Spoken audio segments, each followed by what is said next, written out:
none other than my incredibly good friend, Mr. Benjamin Strange.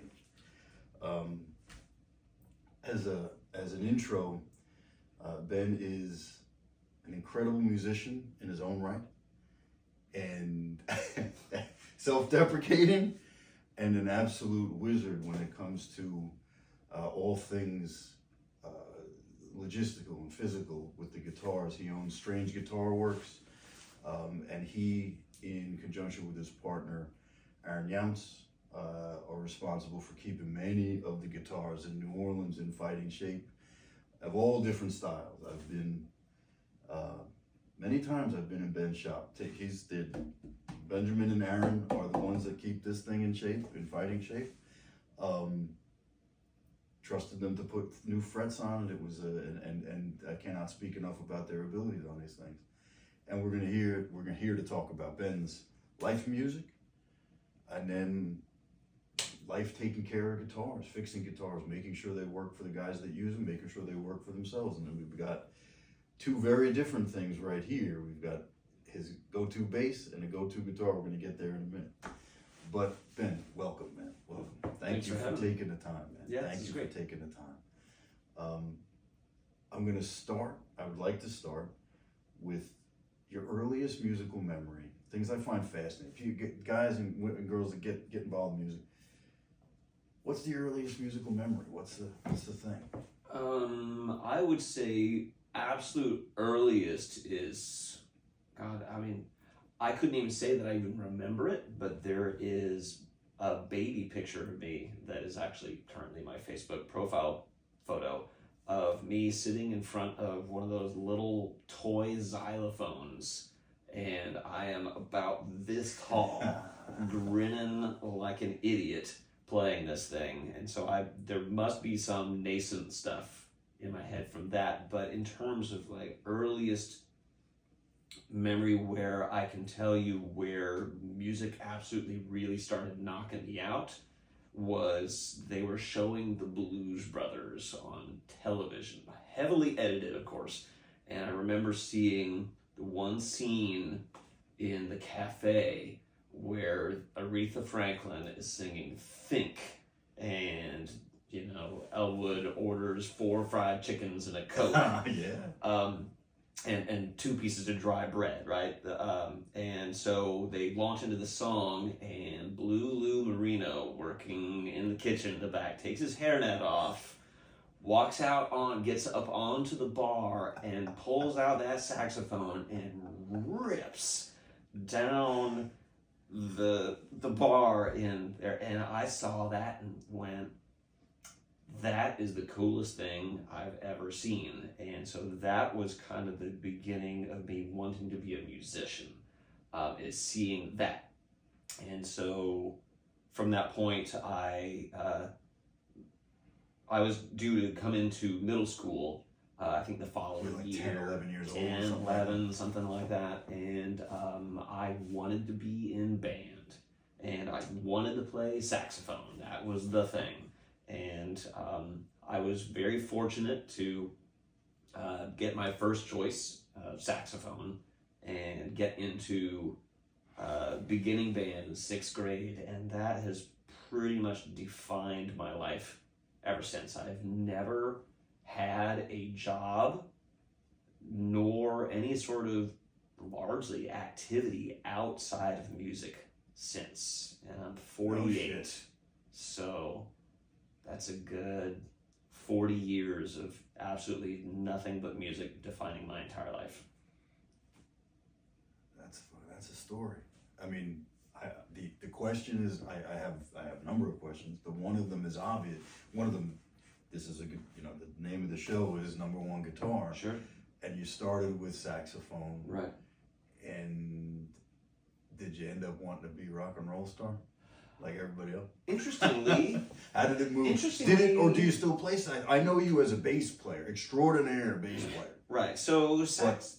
Where are we on the sax? So saxophone is a love-hate relationship.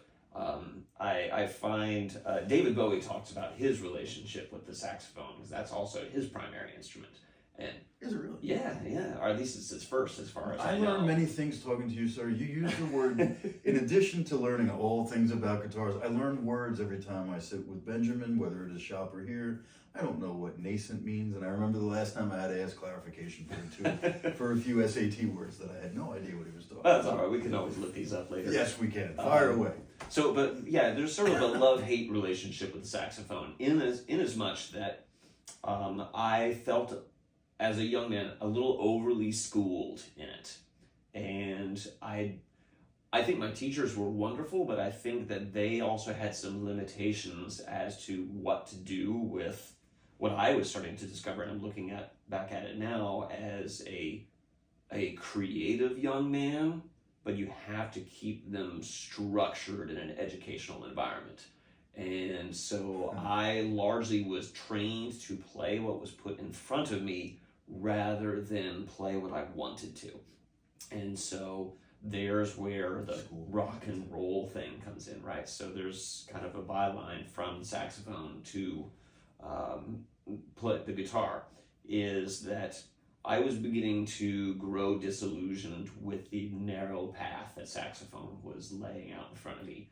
In high school? In high school, yes. Okay, so it took a couple years, and you're like, Yeah, I mean, I was in concert band, jazz band, marching band, and symphonic band. Like, bands just completely enveloped my entire life, and I loved it, but I could only do what was on the page in front of me, not what I felt like doing. And I started just getting frustrated with that, and I ended up in some friend's garage playing pool, and he puts on this tape of I'm getting ahead of myself, excuse me. Cassette tape, kids. Yeah, cassette tape.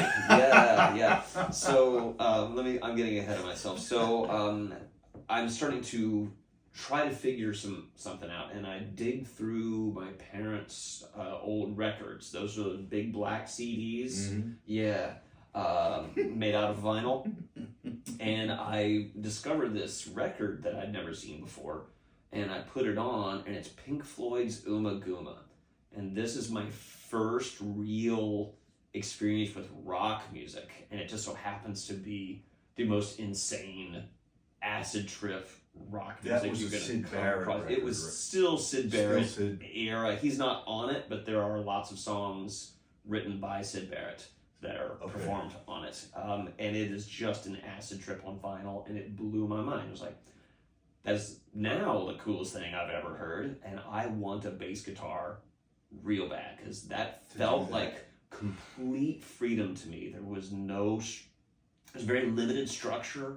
There's lots of expansive noises that wouldn't even be considered music to many ears, and that is kind of what set me on the path of the so-called rock star Pink Floyd thing. Yeah, specifically the really early psychedelic Pink Floyd stuff, long before Dark Side of the Moon. And ain't John Philip Sousa in the high school band. No, but we did play a lot of I'm Sousa. sure it did. Yeah. That helped you in many ways. I'm sure it did. Absolutely. So basically when I was 15, that was when I heard my first rock record, and so saved up some money and bought a bass guitar. Where was this, Ben? Where did you grow? This is in Dallas. In Dallas, Texas. Mm-hmm. Okay.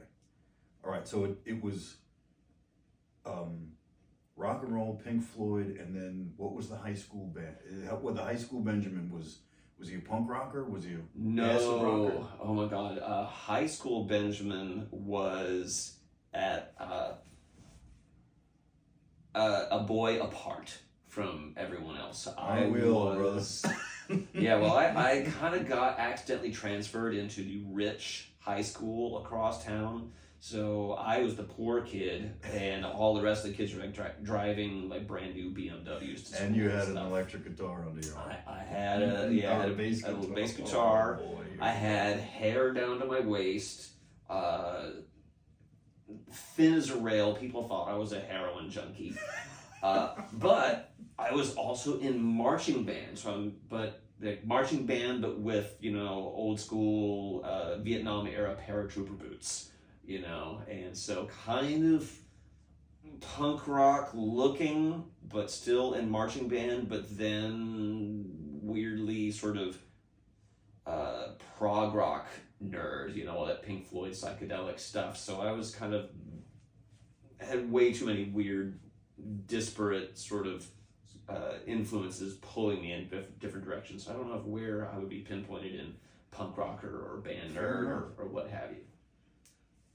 I mean, the number of bands and the exposure to different types of music you had when you were young is fantastic. Mm-hmm. I'm going to ask a tough one. Mm-hmm.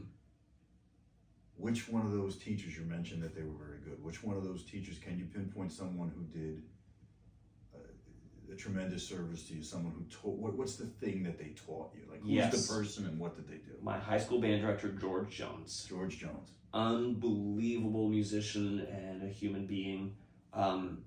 He introduced us to a lot of stuff that we wouldn't have been introduced to before.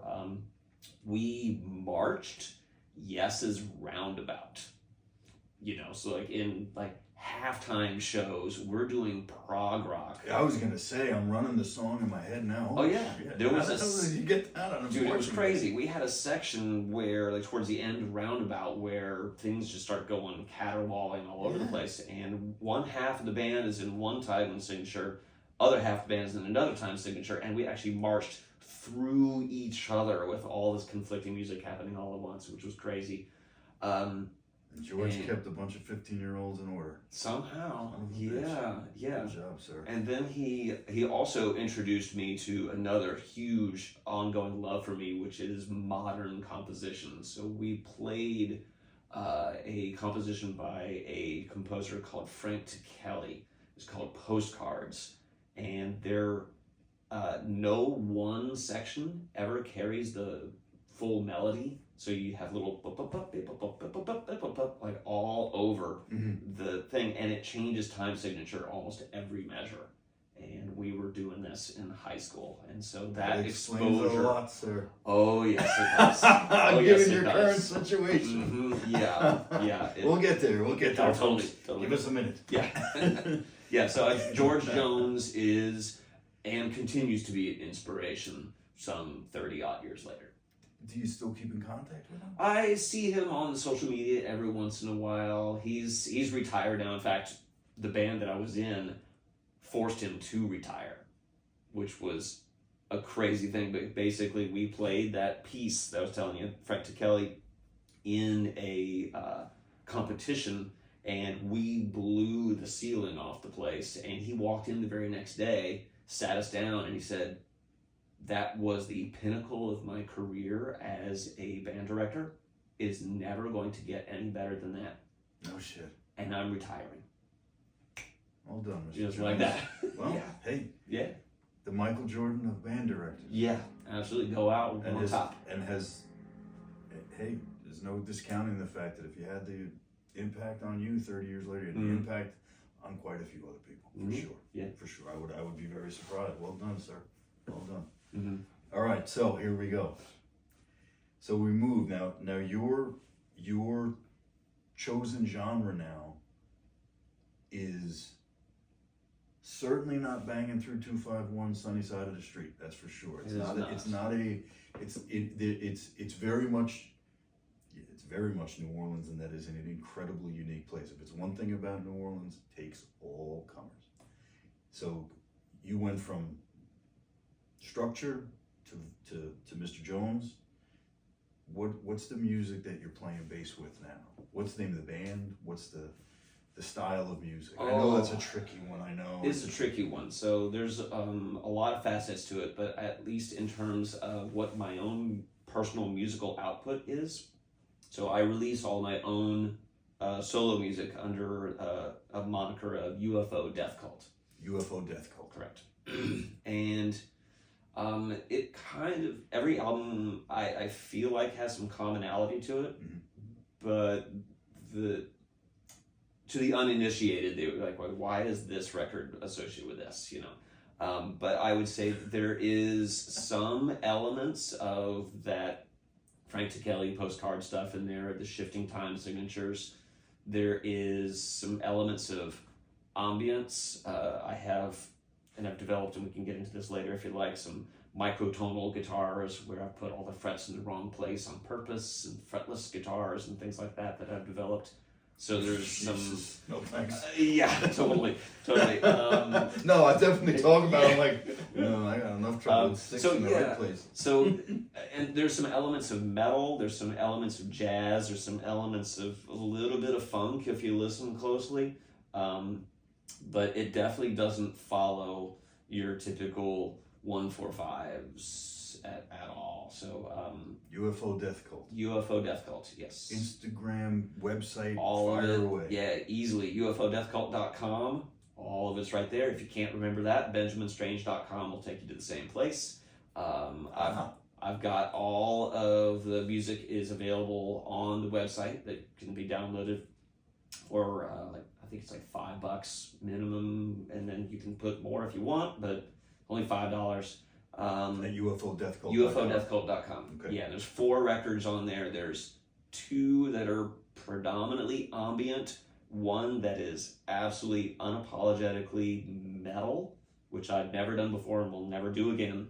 And then the most recent record I did in the middle of COVID, which is kind of a mishmash of a lot of the things we talked about. And you're playing bass on all these. I play everything. You're playing everything. I play everything. Jesus Christ. Yeah. That's like we are, and the beauty of New Orleans is that it's the people who make music here. Everybody's got a different spin on it.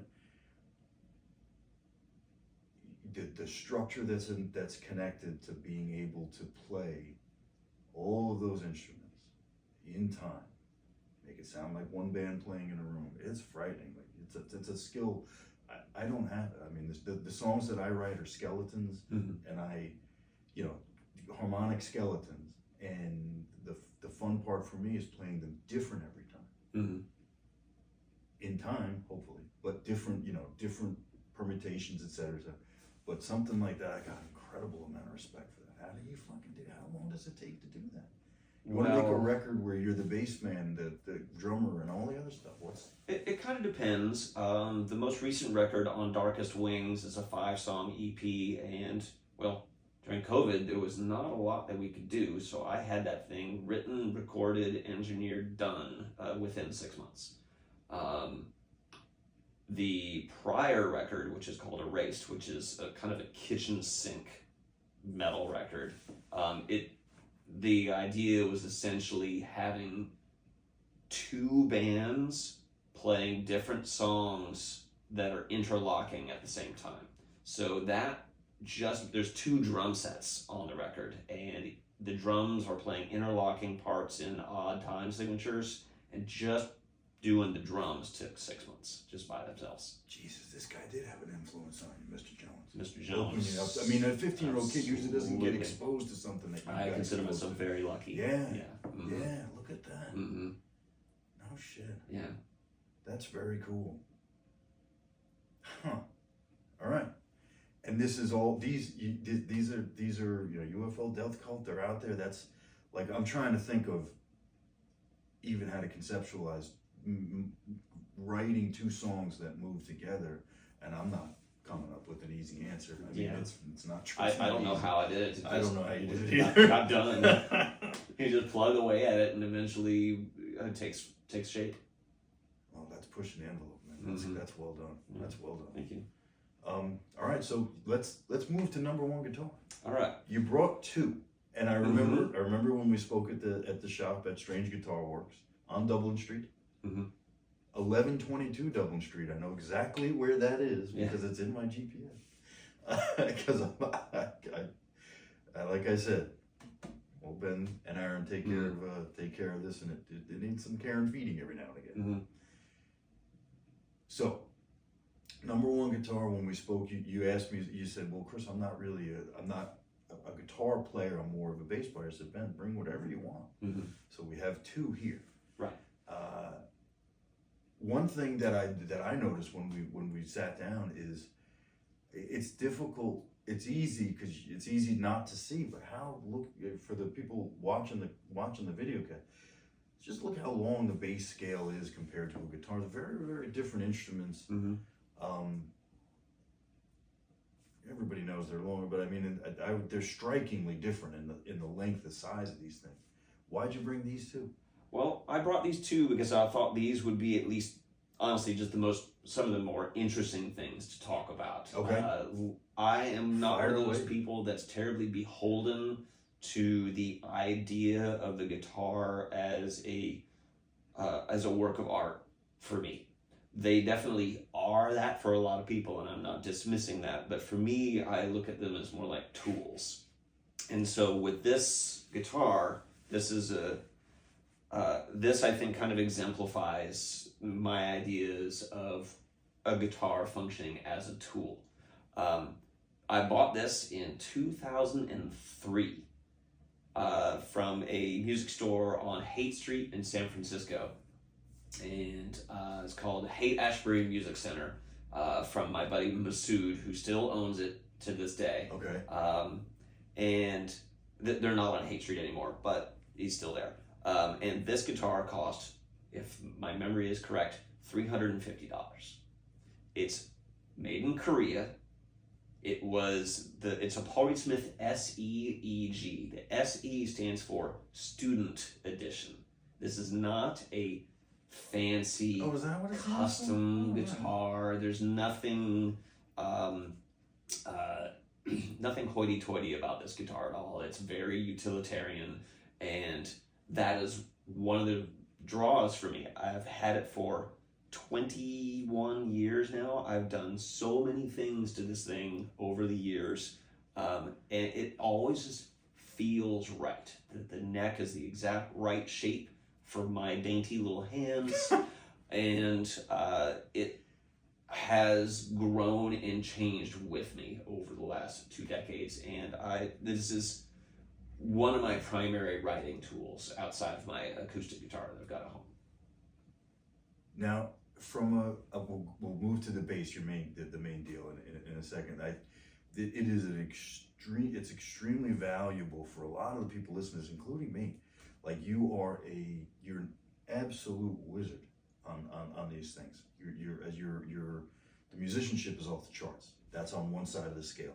The other side of the scale is the ability that you have with your hand and your mind to figure out a lot of different problems with these things. Right. Like I said, I can't stress enough.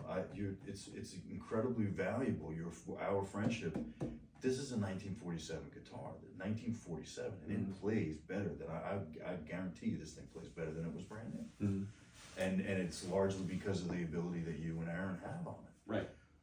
On that guitar, I gotta ask before we go to the bass. After all this time with the guitar, is it the pickups or is it the guitar? It's the neck. It's the neck. It's the neck. From the guitar man himself. Yes. A curveball answer. Fire away, brother. So the neck shape just feels right to me. I have several Paul Reed Smith SEs. I've never bothered getting one of their American Core series because $4,000. Yeah, you're no, at thank 4. you. Yeah, when you pulled this out, I was like, from a non Paul Reed Smith initiate. When I see a Paul Reed Smith, I'm like, that's a lot of fucking money. Yeah, no. This is the most expensive instrument that I own, and I built this with parts for under $1,000. You don't need to spend a lot of money to have a really good functional instrument. Absolutely. And that's kind of the key here. So the neck is just the feel of it, the profile of it is correct. I've done and changed everything else. This has got a stainless steel refret. I've gone through numerous pickup configurations on this. I've recently gutted the middle pickup. I've moved some of the controls. I've added a tone knob, which I haven't had on this thing for probably 15 years.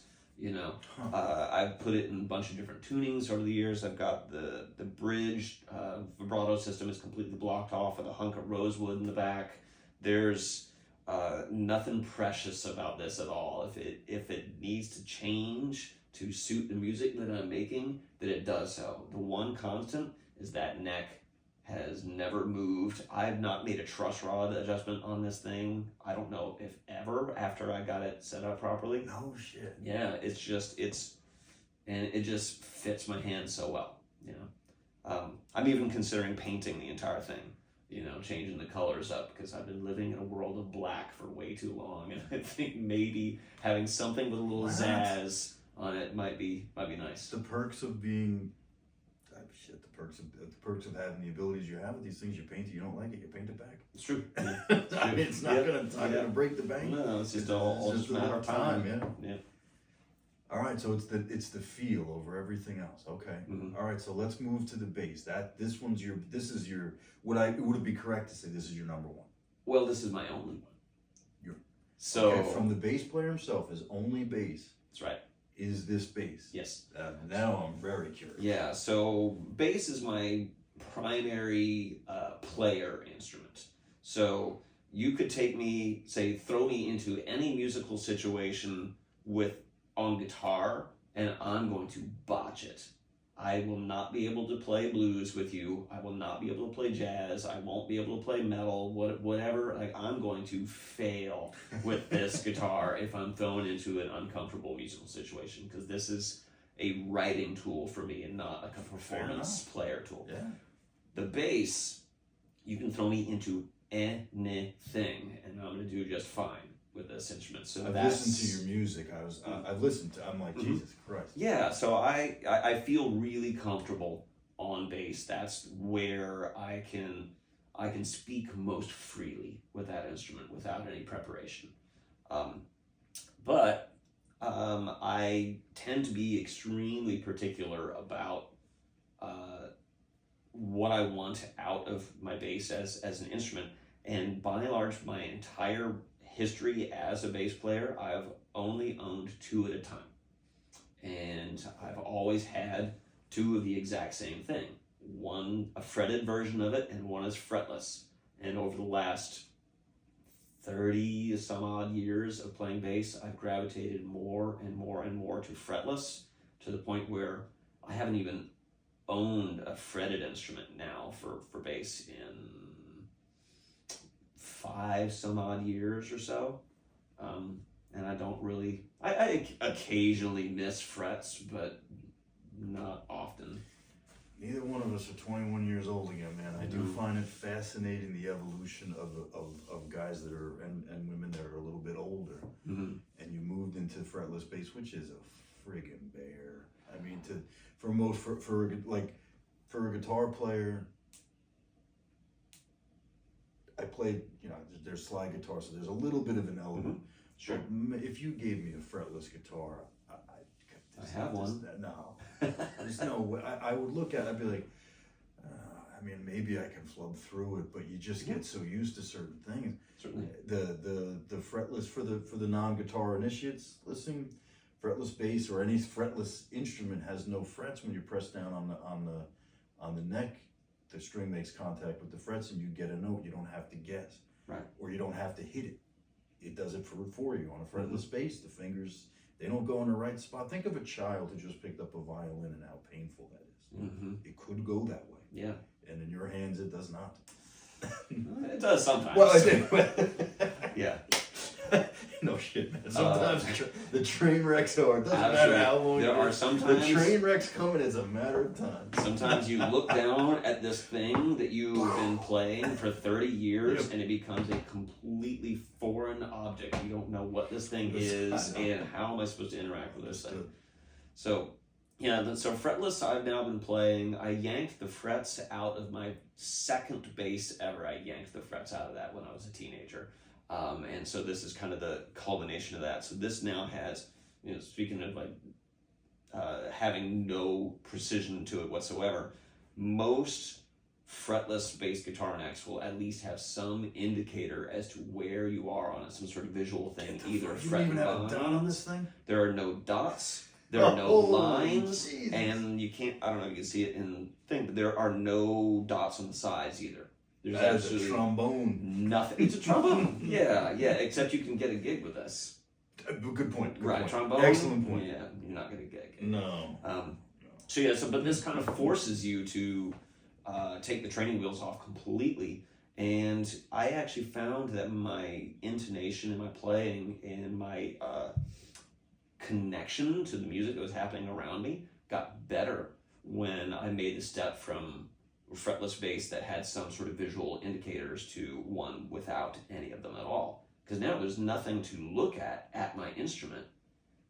Why are you looking at your instrument? The music is happening around you. Your bandmates are happening around you. So now my head is up and looking around and seeing what the audience is receiving, seeing what my bandmates are wanting out of me, things like that. And I'm now so more attuned to it by ear rather than depending on looking down to find some dot in the dark. I can't stress this enough. Like I said, I've had the pleasure of listening to your music. It would be one thing if it was fretless and you were playing quarter notes at 60 beats a minute. Yeah. You're not playing quarter note. I mean, you're not playing one note a second. That's not happening. Mm-mm. You're playing a combination of a lot of different genres, but there's a lot going on, and it's rock solid shit, man. Thanks. That's no joke.